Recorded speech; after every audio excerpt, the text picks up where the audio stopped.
Ya ayyuhalladzina amanu taqullaha haqqa tuqatih wa la tamutunna illa wa antum muslimun.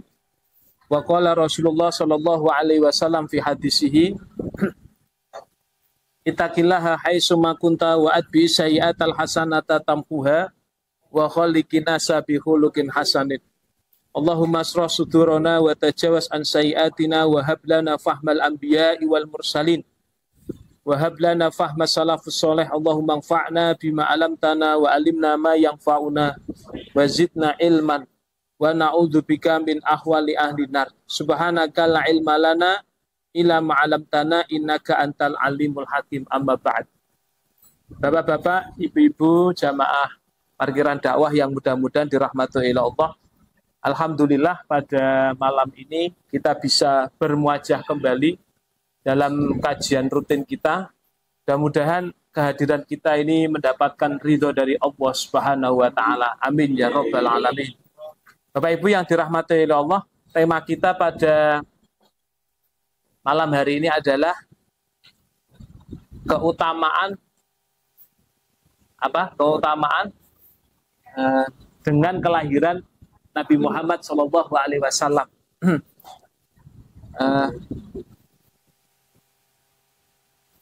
Kebetulan pada hari ini kita masih pada bulan Rabiul Awal. Bulan Rabiul Awal itu identik dengan mengingat kelahiran Nabi Muhammad Shallallahu Alaihi Wasallam. Kenapa Nabi Muhammad itu tidak lahir di bulan-bulan yang memiliki banyak keutamaan? Misalkan, kenapa Nabi tidak lahir di bulan Ramadan? Kenapa Nabi tidak lahir di bulan Dzulhijjah? Kenapa Nabi tidak lahir di bulan Dzulqa'dah? Kenapa Nabi tidak lahir di bulan Rajab? Allah Subhanahu wa taala ingin memberikan pesan kepada kita Bapak Ibu, kalau Nabi lahir di bulan Ramadan atau Nabi lahir di bulan Rajab atau Dzulqa'dah atau Dzulhijjah, itu seakan-akan bahwa Nabi lahir di bulan mulia. Tetapi Nabi itu lahir di bulan Rabiul Awal, yang Rabiul Awal itu tidak ada nas untuk memuliakannya. Artinya bukan karena bulannya yang mulia, tapi karena memang nabinya yang lahir itu betul-betul mulia. Nah, ini yang harus kita pahami. Sehingga Bapak Ibu yang dirahmati oleh Allah, dengan lahirnya Nabi Muhammad SAW ini perlu kita senangi. Perlu kita cintai, perlu kita banggain. Kenapa? Karena dengan lahirnya Nabi Muhammad SAW ini memberikan beban yang luar biasa kepada Nabi. Beliau memiliki tugas-tugas yang akan diemban. Bayangkan bahwasanya Nabi itu sebelum diutus menjadi Rasul, keadaan Mekah itu, keadaan Arab itu luar biasa jahiliyahnya. Dari sisi akidah, nah ini dari sisi akidah, Nabi lahir mengalami kekosongan Nabi, kekosongan syariat, kekosongan contoh, sehingga ada satu orang yang namanya Amr bin Luhai al-Khuzai ini datang ke Syam membawa patung. Ke Syam membawa patung, dibawa ke Mekah. Dibawa ke Mekah. Amr bin Luhai al-Khuzai ini seorang tokoh yang dipercaya Bapak Ibu oleh penduduk Mekah. Dia bawa patung dari Syam, namanya Hubal. Dibawa ke Mekah, kemudian ngajari orang-orang Mekah untuk menyembah.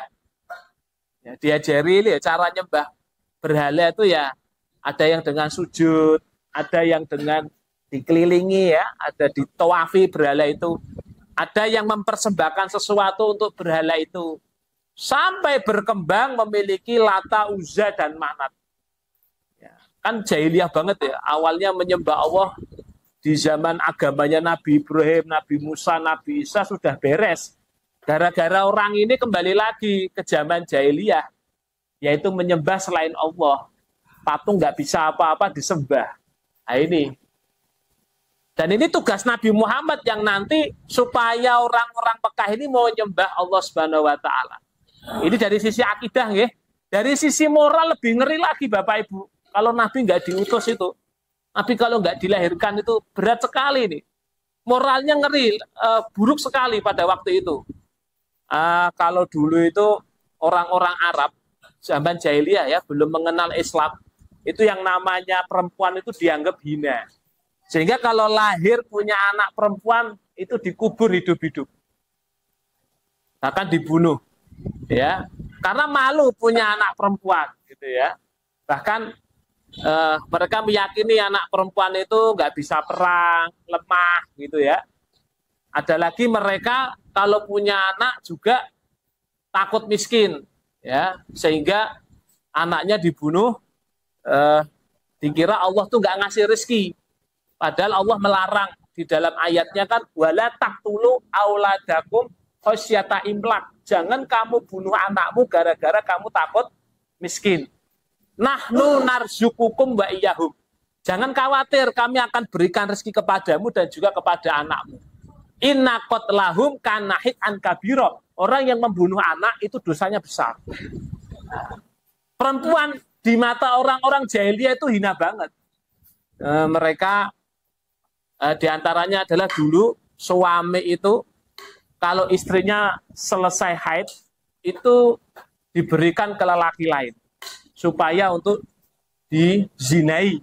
Nanti dizinai kepada lelaki lain ini orang yang pinter, orang yang ganteng, orang yang punya martabat, sehingga nanti dia kayak punya anak ingin dari dia gitu.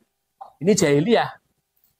Ada lagi dulu kalau laki-laki mau menikahi perempuan, walinya tidak bapaknya, tinggal milih salah seorang laki-laki untuk dijadikan wali bagi wanita itu, siapapun itu, tinggal nunjuk laki-laki.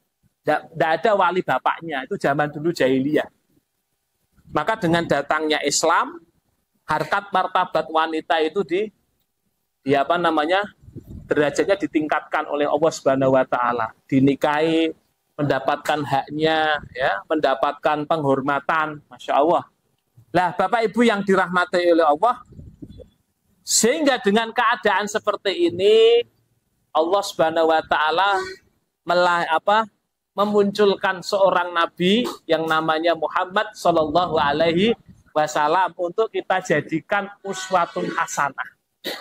Sebagaimana dalam surat Al-Ahzab ayat 21, laqad kana lakum fi rasulillahi uswatun hasanah. Sungguh telah ada pada diri Rasulullah suri tauladan yang baik. Jadi Nabi itu diciptakan oleh Allah di dunia bukan hanya sebagai sekedar dilahirkan. Untuk kita contoh Bapak Ibu, jadi dalam Al-Quran itu ada qudwah hasanah, itu ada dua Nabi ya. Satu Nabi Muhammad, kedua Nabi Ibrahim. Nabi Muhammad ayatnya dalam surat Al-Ahzab ayat 21, Nabi Ibrahim dalam surat Al-Mumtahanah ayat yang keempat. Makanya dua nabi ini mendapatkan sholawat. Allahumma sholli ala Muhammad wa ala ali Muhammad kama sholaita ala Ibrahim wa ala ali Ibrahim. Dijadikan uswatun hasanah, maka Bapak Ibu, mari kita jadikan Nabi Muhammad sebagai suri tauladan. Ya, dari aspek apapun. Karena Nabi itu ada pada diri Nabi semuanya, nggih Bapak Ibu. Nabi itu juga seorang pemimpin perang, panglima. Nabi juga seorang suami yang baik. Ya, Nabi juga seorang suami yang perlu dicontoh. Nabi itu mengajari kita juga. Nabi bisa romantis, ya. Nabi bisa romantis. Di antaranya pernah saya baca itu Ibunda Aisyah ketika makan daging, bekas gigitannya Ibunda Aisyah itu digigit Rasulullah juga. Nah ini, atau pernah makan satu nampan bersama antara Ibunda Aisyah dengan Nabi. Nah, makanya bapak-bapak, ibu-ibu kalau hal ini dipraktekkan suami istri itu Masya Allah, itu akan merekatkan hubungan. Makanya sakinah mawaddah warahmah tidak hanya slogan ya, tapi juga harus ada prakteknya. Nabi itu juga mampu menyelesaikan apa namanya masalah istri yang sedang ngambek. Nah, ini juga bisa. Nabi itu pernah mendapati Sofiyah. Sofiyah itu Sofiyah bin Huyai bin Akhtab, ya, seorang wanita Yahudi yang dinikahi oleh Rasulullah. Itu pernah Sofiyah itu pernah dikata-katain oleh Hafsah. Hafsah itu anaknya Umar bin Khattab. Dikatakan, Ya kalau sekarang mungkin, dasar perempuan Yahudi ya. Sofia nesu, ngambek. Lalu ditanya oleh Nabi Muhammad, wahai Sofia, kenapa kamu ngambek? Saya diunek ke Hafsah, perempuan Yahudi. Terus selalu direh-reh ya sama Nabi. Jangan ngambek, jangan marah. Bahwasanya meskipun kamu dari Yahudi, kamu tuh keturunanmu tuh bapak-bapakmu, mbah-mbahmu tuh banyak yang jadi nabi. Ya, jadi nabi-nabi dahulu ya Bapak Ibu, itu rata-rata keturunan Yahudi Bani Israel. Cuma Nabi Muhammad saja yang keturunan Arab. Makanya orang Yahudi itu sangat marah sekali sama Islam karena dengki. Kenapa Nabi terakhir bukan dari Bani Israel, tapi dari Quraisy, Arab. Nah ini, jadi dengkinya dari situ sehingga benci dia. Nah ini. Lah Bapak Ibu yang dirahmati oleh Allah, Rasulullah juga menjadi orang yang pemimpin masyarakat, pedagang yang baik, pedagang yang bagus. Dalam segala hal ini itu bisa dicontoh.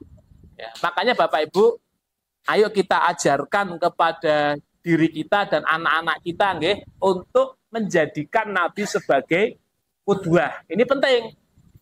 Kenapa kok kita harus menjadikan Nabi sebagai qudwah? Kita doanya adalah kalau kita menjadikan Nabi sebagai suri tauladan, mudah-mudahan kita ini dikumpulkan oleh Allah di akhirat bersama Rasul, bersama Nabi kita. Karena Nabi mengatakan almar'u ma'aman ahabba. Almar'u ma'aman ahabba. Orang itu akan dikumpulkan bersama orang yang dia cintai. Ya, biasanya orang itu kalau niru seseorang itu berangkat dari rasa cinta dulu, seneng. Nah, bahayanya kita apa? Kalau kita menyenangi atau mencintai orang-orang yang jauh dari Allah, ini bahaya. Makanya kayak anak-anak kita, terutama yang perempuan, yang laki, itu juga harus kita kontrol. Kepada siapa dia cintanya? Kepada Rasulullah atau kepada sahabat?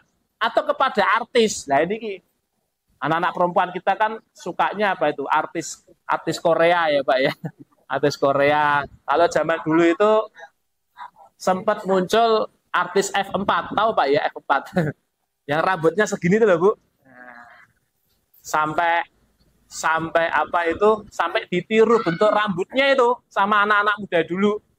Ya, rambutnya segini semua itu, 4 laki-laki dari Korea itu rambutnya podo kabeh sak bau.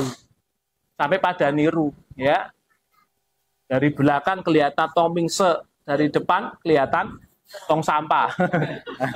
Alhamdulillah min dzalik.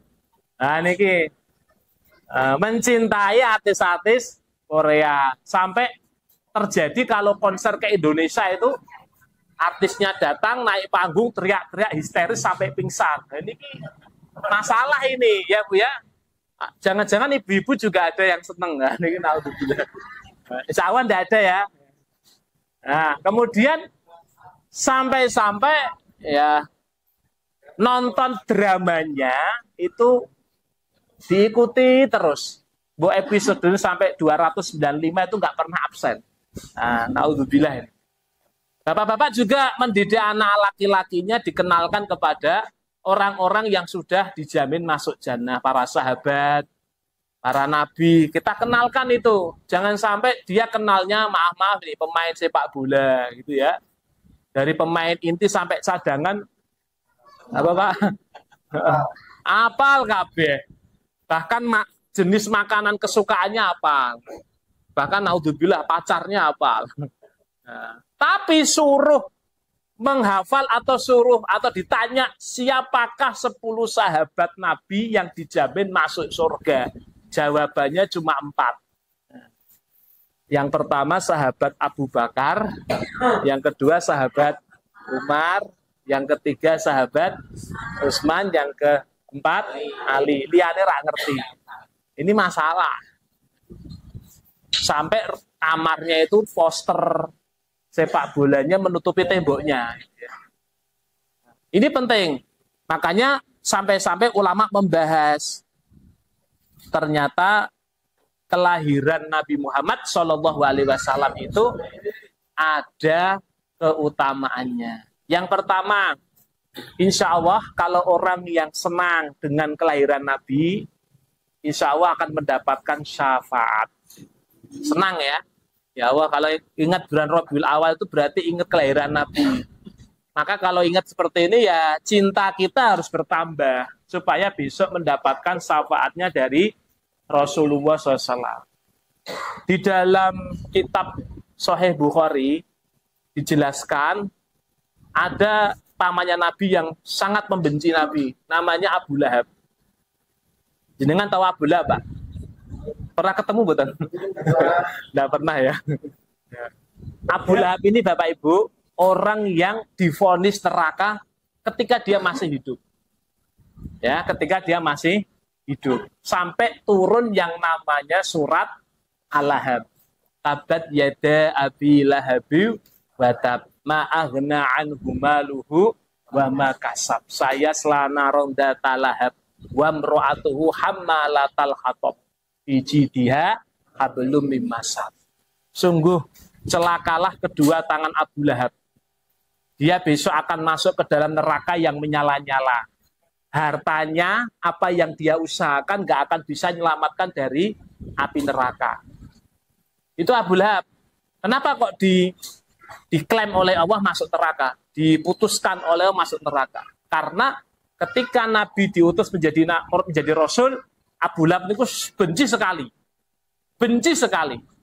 Sampai-sampai ketika Nabi jalan di pasar, di jalan-jalan itu menyuruh manusia, beliau ngomong begini, ya ayuhan nas qulu la ilaha illallah tuflihu. Hei manusia, katakan la ilaha illallah, kamu akan beruntung. Belakangnya itu ada Abu Lahab. Dia ngomong begini, hadar rajulun kadzab. Ketika Nabi nyuruh manusia kebaikan, malah Abu Lahab bilang, ini adalah lelaki pendusta. Kalau sekarang itu Abu Lahab buzzer aku ya. Buzzernya menjatuhkan karakteristik Rasulullah. Ketika Nabi menyeru manusia, Abu Lahab bilang, hadar rajulun majnun.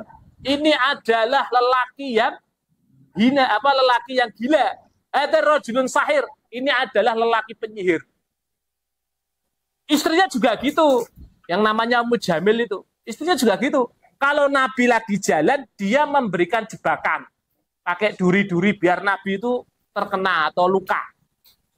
Tapi, Bapak Ibu, ketika Rasulullah lahir, Abu Lahab itu punya budak wanita namanya Suwaibah.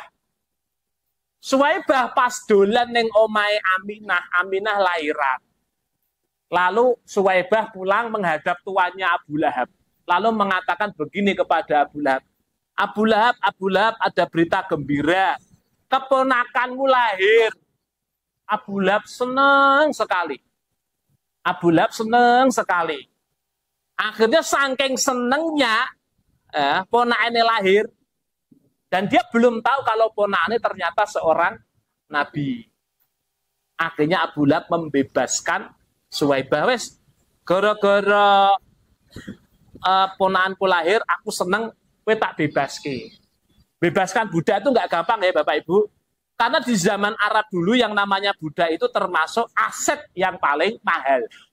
Aset. Ya. Tapi Islam semangatnya bukan memiliki budak, tapi Islam semangatnya membebaskan budak.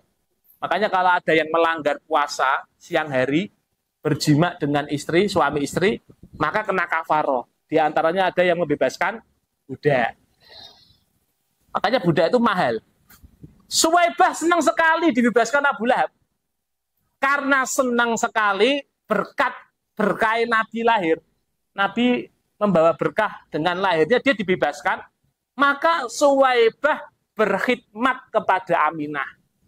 Ya istilahnya, Aminah, saya dibebaskan sama Abu Lahab gara-gara alhamdulillah Muhammad lahir. Saya tak khidmat ya sama jenengannya. Mungkin kalau sekarang ya, wes Muhammad tak dusi ya, tak kei pedak gitu lah kalau sekarang. Kayak pedak, kayak minyak telon ngoten nggih begini. Kalau zaman dulu ada nggak minyak telon?